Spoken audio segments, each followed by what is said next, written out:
আল্লাহ পাক বলতেছেন, ইয়া আইয়ুহাল্লাযীনা আমানু কুতিবা আলাইকুমুস সিয়াম কামা কুতিবা আলাল্লাযীনা মিন ক্বাবলিকুম লাআল্লাকুম তাত্তাকুন। সূরা বাকারা আয়াত নাম্বার 183। আল্লাহ পাক বলতেছেন, হে ঈমানদারেরা, তোমাদের উপরে রোজাকে, সিয়ামকে ফরজ করেছি, যেমনটি ফরজ ছিল তোমাদের পূর্বের লোকদের উপরে, যেন তোমরা তাকওয়া অর্জন করতে পারো, মুত্তাকি হতে পারো, আল্লাহ ভীরু হতে পারো, যাতে তোমরা পবিত্র হতে পারো। বলি সুবহানাল্লাহ। তো এই যে রোজা একটা ফরজ ইবাদত, এটা আমাদের উপরে ফরজ। নামাজ আমাদের উপরে ফরজ, মেয়েদের পর্দা করা ফরজ, যাকাত দেওয়া ফরজ। এই রকম অসংখ্য আমল আছে, নফল আছে। ফরজ তো অসংখ্য নয়, ফরজ সীমাবদ্ধ সংখ্যার মধ্যে আছে। তো অনেক আমল আছে, ফরজ, ওয়াজিব, সুন্নত, নফল, অনেক ইবাদত। এই ইবাদতগুলি আমরা করতে চাই, অনেকেই করতে চাই, কিন্তু করতে পারি না। অনেকেই মোটামুটি আমরা সুস্থ আছি, রোজা থাকতে চাই, মাঝে মাঝে কেন যেন রোজা থাকতে মন চায় না। আবার মাঝে মাঝে রোজা থাকতে মন চায়, রোজা থাকার পরেও অর্ধেক বেলা যাওয়ার পরে মনের মধ্যে ওয়াসওয়াসা শুরু হয় কারো কারো, যে রোজা থাকবো কি থাকবো না। তো এগুলির একটা কারণ আছে। কারণটা হলো মৃত্যুর ভয় না থাকা, পরকাল সম্পর্কে ঈমানটা মজবুত না থাকা। পরকাল সম্পর্কে, মৌত সম্পর্কে ঈমান যদি মজবুত থাকে, তখন আমল করতে মনের মধ্যে একটা শক্তি আসে। কিভাবে আসে? যে আমি তো মরে যাব, মরে যাওয়ার পরে আমার ভালো আমলগুলি কাজে লাগবে। তো আমি যদি রোজা থাকতে পারি, কষ্ট করে যদি রোজা থাকি, কষ্ট করে যদি নামাজ পড়ি, কষ্ট করে যদি পর্দা মেনটেন করি, তাহলে আমারই লাভ।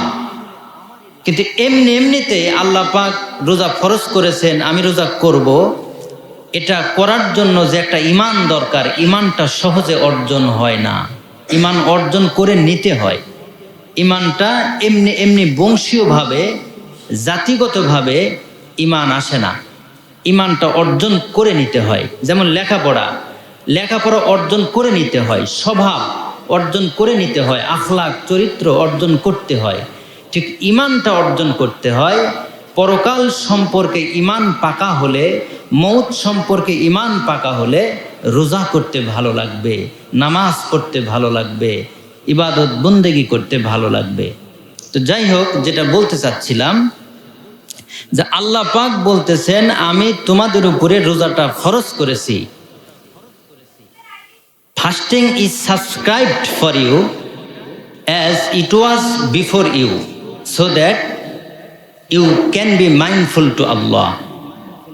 এই রোজাকে তোমার জন্য নির্ধারিত করে দেওয়া হলো, এটা পূর্ববর্তীদের উপরেও নির্ধারিত ছিল, যাতে তুমি মুত্তাকি হতে পারো, আল্লাহ ভীরু হতে পারো।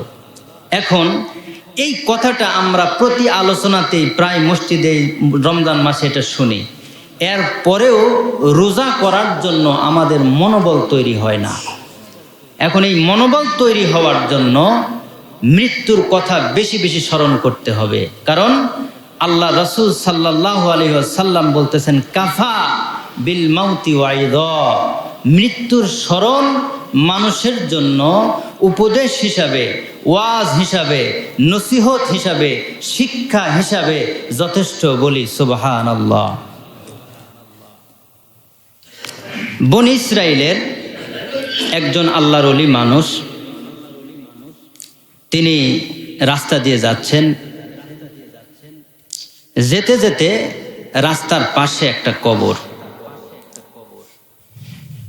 এই কবরে উনি একটু দোয়া করার জন্য দাঁড়ালেন। দাঁড়ানোর পরে তিনি হঠাৎ করে দেখলেন যে একটা কবরের একটা সাইড ভেঙে গেছে, একটা ধার, একটা পাশ ভেঙে গেছে, সেইখানে ছিদ্র আছে। অন্তর্দৃষ্টি দিয়ে তিনি দেখলেন যে একজন রুহানি মানুষ তিনি কবরের মধ্যে নামাজ পড়তেছেন, ওই কবরবাসী। তো কবরবাসী নামাজ পড়তেছে, এই আল্লাহর ওলি সেটা দেখার পরে বললেন সুবহানাল্লাহ, কি সুন্দর দৃশ্য, কবরের মধ্যে এই ব্যক্তিটা নামাজ পড়তেছে। তো আল্লাহর ওলিরা যে দেখে তার দলিল কি? দলিল হলো ইত্তাকু ফিরাসাতাল মুমিন ফাইন্নাহু ইয়ানজুরু বিনুরিল্লাহ।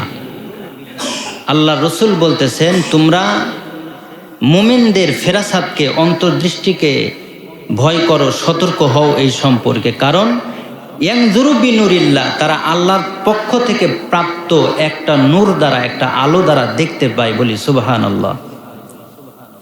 তে আল্লাহর ওলি সেটা দেখার পরে বললেন সুবহানাল্লাহ, কবরবাসী নামাজ পড়তেছে। এটা বলার পরে তিনি অপেক্ষা করতেছেন নামাজটা শেষ হওয়ার জন্য। তো নামাজটা শেষ হলো। নামাজ শেষ হওয়ার পরে কবরবাসী বলতেছে, ওগো আল্লাহর ওলি, আমার এই নামাজ দেখে আপনি সুবহানাল্লাহ বললেন, আপনি ভাবলেন আমার নামাজটা অত্যন্ত দামি।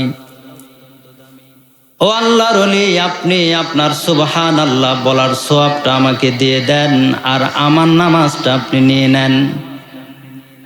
আল্লাহর ওলি বলতেছে, ওগো কবরবাসী, আপনার নামাজটা আমাকে দিয়ে দিবেন, আর সুবহানাল্লাহ আপনি নিয়ে নেবেন, ব্যাপারটা তো বুঝলাম না। নামাজ তো অনেক বড় ইবাদত, নামাজ অনেক মর্যাদা সম্পন্ন ইবাদত, আর সুবহানাল্লাহ একটা ছোট ইবাদত।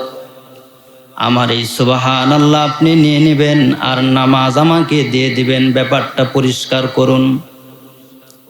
এবার কবরবাসী বলতেছে, আল্লাহর ওলি, যতদিন এই পৃথিবীতে বেঁচে থাকবেন, যতদিন আমল করবেন, ততদিন আপনি সওয়াব পাবেন, সওয়াব লেখা হবে, আমলের বিনিময়ে আপনাকে দেয়া হবে। কিন্তু মৌতের সাথে সাথে কবরে ঢোকার পরে আপনার জিন্দেগির সমস্ত আমল বন্ধ হয়ে যাবে। ওগো আল্লাহর ওলি, এই কবরের ভিতরে আমি যে নামাজ পড়তেছি, আমার নামাজের বিনিময়ে আমাকে কোনো সওয়াব দেওয়া হয় না, কোনো বিনিময় দেওয়া হয় না, কোনো নেকি দেওয়া হয় না, কোনো পুণ্য দেওয়া হয় না। কিন্তু আপনি যেই দুনিয়ার বুকে জীবনের মধ্যে আছেন, হায়াতের মধ্যে আছেন, এই হায়াতের মধ্য থেকে আপনি একবার সুবহানাল্লাহ বলেছেন। এই সুবহানাল্লাহর সওয়াব আল্লাহ রাব্বুল আলামিন আপনাকে দান করেছেন। কিন্তু আমি যে নামাজ পড়ি, এই নামাজের বিনিময়ে এই কবরের মধ্যে আমাকে কোনো সওয়াব দেওয়া হয় না। ওগো আল্লাহর ওলি, নামাজ পড়া আমার কাছে খুব প্রিয় কাজ ছিল দুনিয়ার বুকে। মৌতের আগে আমি আল্লাহ পাককে বলেছিলাম, আল্লাহ, আমি যেন কবরের মধ্যে গিয়েও নামাজ পড়তে পারি, এই সুযোগটা তুমি আমাকে দিও। তাই আল্লাহ রাব্বুল আলামিন আমার মনের শান্তির জন্য শুধু কবরে নামাজ পড়ার সুযোগ করে দিয়েছেন। কিন্তু এই কবরের মধ্যে আজ আমি হাজার হাজার বছর যাবত নামাজ পড়তেছি, কোটি কোটি রাকাত নামাজ পড়লাম, এই নামাজের বিনিময়ে আমাকে একটা নেকিও দেওয়া হয় না। কিন্তু আপনি যে সুবহানাল্লাহ বলেছেন, এই সুবহানাল্লাহর সওয়াব আল্লাহ পাক আপনাকে দিয়েছেন, কারণ আপনি হায়াতের মধ্যে আছেন। তো এখন আমরা যারা এই হায়াতের মধ্যে আছি, আমাদের এই হায়াতকে কাজে লাগাতে হবে। দিন কায়েমের জন্য আমাদের সময়টা কাজে লাগাতে হবে। আল্লাহর জমিনে আল্লাহর দিন কায়েম করার জন্য, কোরআন দিয়ে দেশটা পরিচালনা করার জন্য, মানুষকে কোরআনের উপকারিতা বোঝানোর জন্য মায়া দিয়ে, মোহাব্বত দিয়ে চেষ্টা করতে হবে। কারো প্রতি কোনো বিদ্বেষ নেই, কিচ্ছু নেই, তবে সবাইকে বোঝানোর চেষ্টা করতে হবে আল্লাহর জমিনে আল্লাহর দিন কায়েম করা দরকার। রোজার মাসে ফরজ রোজা করা দরকার, পর্দা করা দরকার, যাকাত দেওয়া দরকার, প্রত্যেকটা ইবাদত করা দরকার। এটা মানুষকে বোঝাতে হবে। হায়াতের মধ্যে নিজে আমল করতে হবে এবং মানুষকেও বোঝাতে হবে, সময়টাকে কাজে লাগাতে হবে। আল্লাহ পাক যেন আমাদের জন্য এটা কবুল করেন, বলুন আমিন।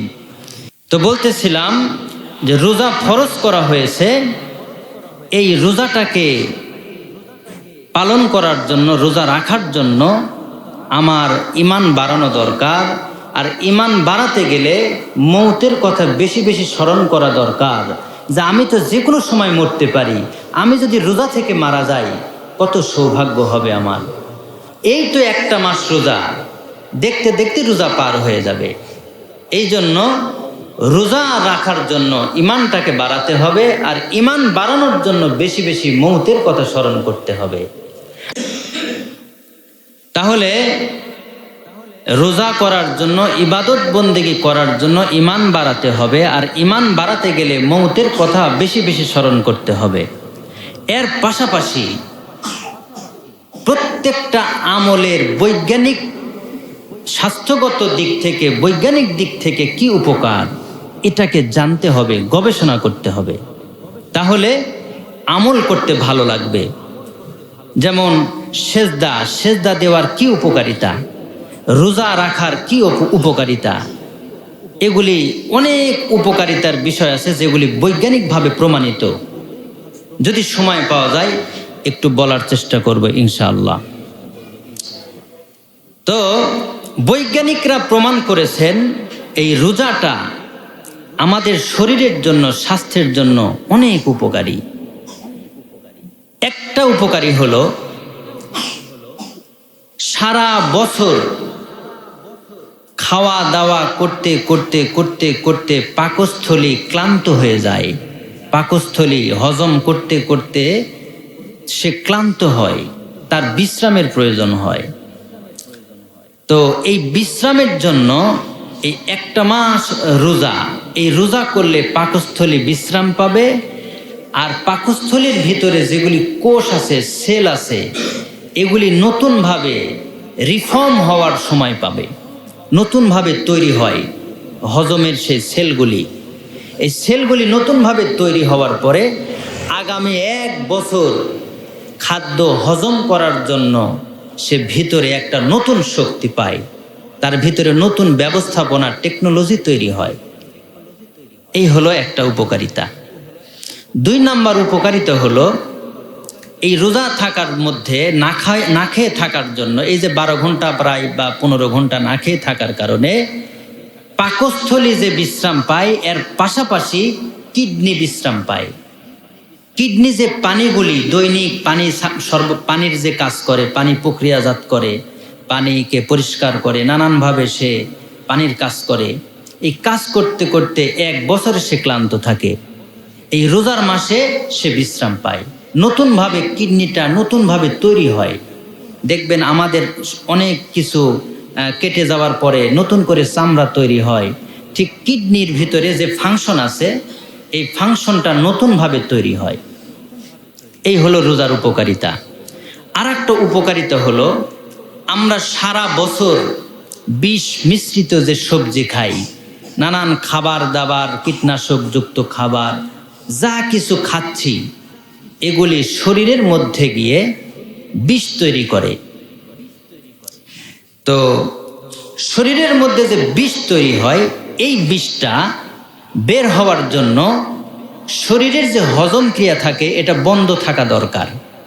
কারণ শরীর যদি সবসময় হজম করে, আর হজম করার পর খাদ্যের যে একটা ভিটামিন বা ক্যালসিয়াম এটা ভিতরে দিতে থাকে, তখন শরীর শুধু নিতে থাকে, কিন্তু শরীরের মধ্যে যেটা আছে ওটা বের করার জন্য হজম ক্রিয়া বন্ধ থাকা দরকার।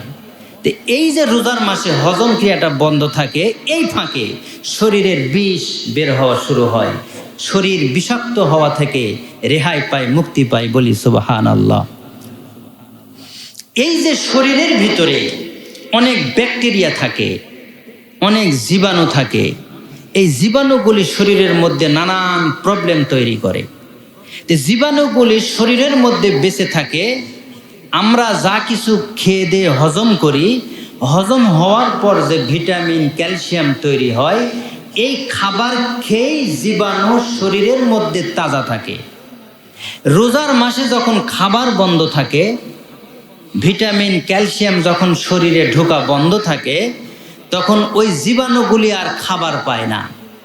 খাবার না পাওয়ার কারণে জীবাণুগুলি মারা যায়, এমনকি আগামী 1 মাসের মধ্যে যার শরীরের মধ্যে ক্যান্সারের জীবাণু সক্রিয় হওয়ার সম্ভাবনা ছিল, ওই জীবাণুটাও এই রোজার মাসে মারা যাবে। বলুন না সুবহানাল্লাহ।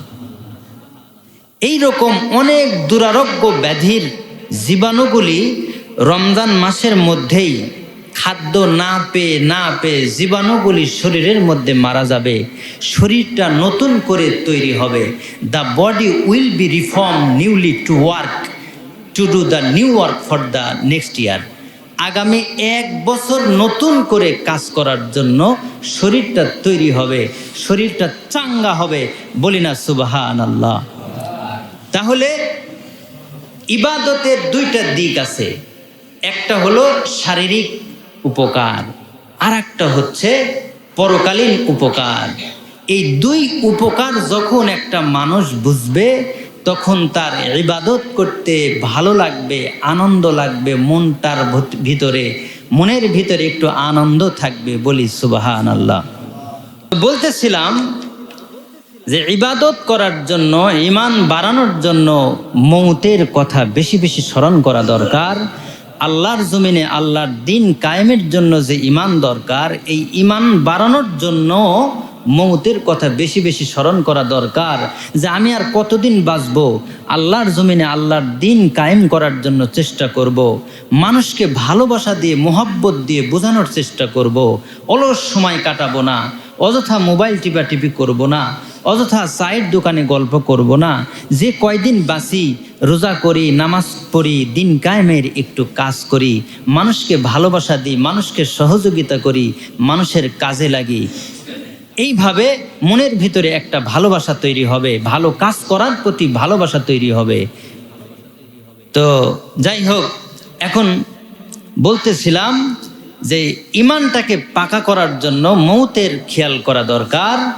পাশাপাশি নিজের ভিতর থেকে যত বদ চিন্তা আছে, এই চিন্তাগুলিকে গবেষণা করা দরকার এবং বদ চিন্তা প্রয়োজনে ডায়েরিতে লিখে লিখে সেগুলি আস্তে আস্তে দূর করার চেষ্টা করা দরকার। আল্লাহ পাক আমাদেরকে কবুল করুন, বলুন আমিন। হারুনুর রশিদ, বাদশাহ হারুনুর রশিদ, ইনি একজন বাদশাহ ছিলেন। তো এই বাদশার কিছু ভালো দিক ছিল। একটা দিক হলো, তিনি পাগল মানুষের সাথে বা নিচু শ্রেণীর মানুষের সাথেও রাস্তাঘাটে কথা বলতেন। তারা যদি তার সাথে কোনো জ্ঞানের আলোচনা করত, তিনি সেটা মন দিয়ে শুনতেন।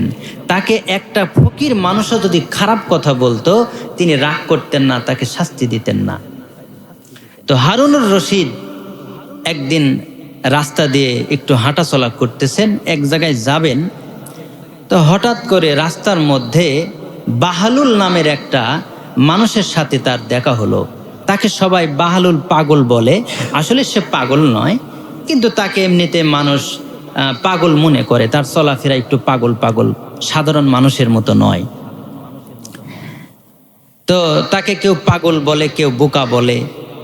তো যাই হোক, বাদশাহ হারুনুর রশিদ রাস্তা দিয়ে যাওয়ার সময় এই বাহালুলের সঙ্গে দেখা, এবং এবার দেখা হওয়ার পরে বাদশাহ হারুনুর রশিদ বাহালুলকে বলতেছে, বাহালুল তুমি একটু সামনে আসো, তোমার সাথে কিছু কথা বলি। তো বাহালুল সামনে আসলো। আসার পরে এইবার বাদশাহ বলতেছে, বাহালুল তুমি বলো তো, এই এলাকার মধ্যে সব থেকে বোকা মানুষ কে? তো বাহালুল বলতেছে, এটা তো আমি জানি না। তো বাদশাহ বলতেছে, আমি জানি এই এলাকার সব থেকে বোকা কে, আর যে বোকা তারে আজকে আমার এই দামি লাঠিটা উপহার দিয়ে দেব। তো বাহালুল বলতেছে, ঠিক আছে, তাহলে ভালো। তো তাহলে আপনি সব থেকে বোকা লোক যে, তাকে খুঁজে বের করেন, করে তাকে লাঠিটা দিয়ে দেন। বাদশাহ হারুনুর রশিদ বলতেছে, বাহালুল এই এরিয়ার ভিতরে, এই এলাকার ভিতরে সব থেকে আমার দৃষ্টিতে বোকা লোক হলো তুমি। কারণ তুমি কবরের পাশে পাশে ঘোরাফেরা করো, কবরের পাশে পাশে তুমি বসে থেকে কান্না করো। সমাজের ভিতরে তুমি কম আসো, কবরের আশেপাশে তুমি বেশি বেশি থাকো। আমার দৃষ্টিতে মনে হয় তুমি একটা সব থেকে বড় বোকা এলাকার মধ্যে।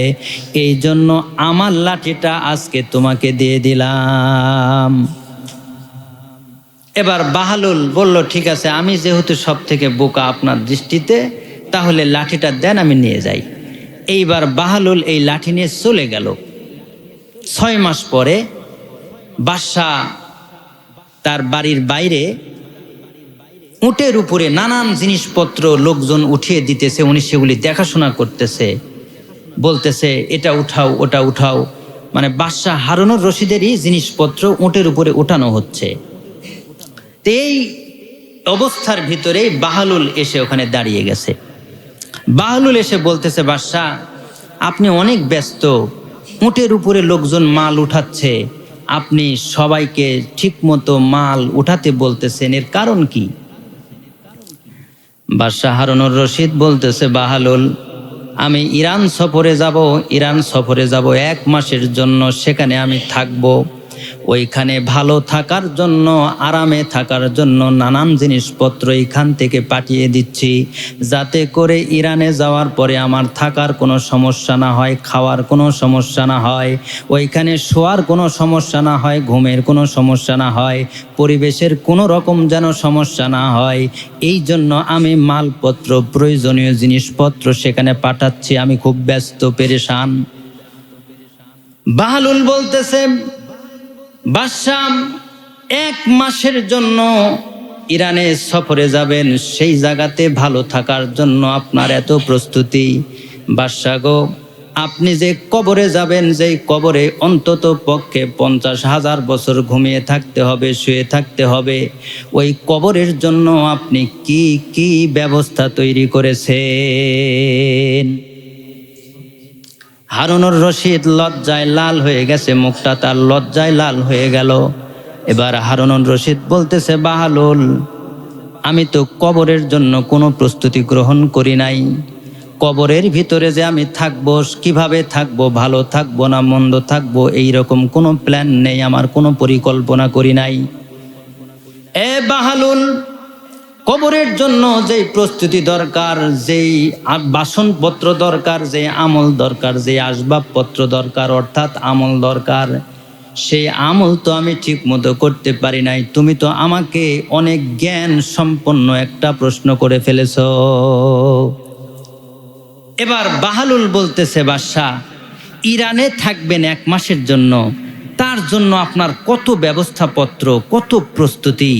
আর কবরে যে আপনি থাকবেন, যেখানে বিছানা নেই, বালিশ নেই, সেইখানের আসবাবপত্র, বাসনপত্র হলো আমল, সেই আমলটা আপনার নেই। তাহলে এখন বলেন তো, আপনি কি বোকা না? আপনিও তো বোকা।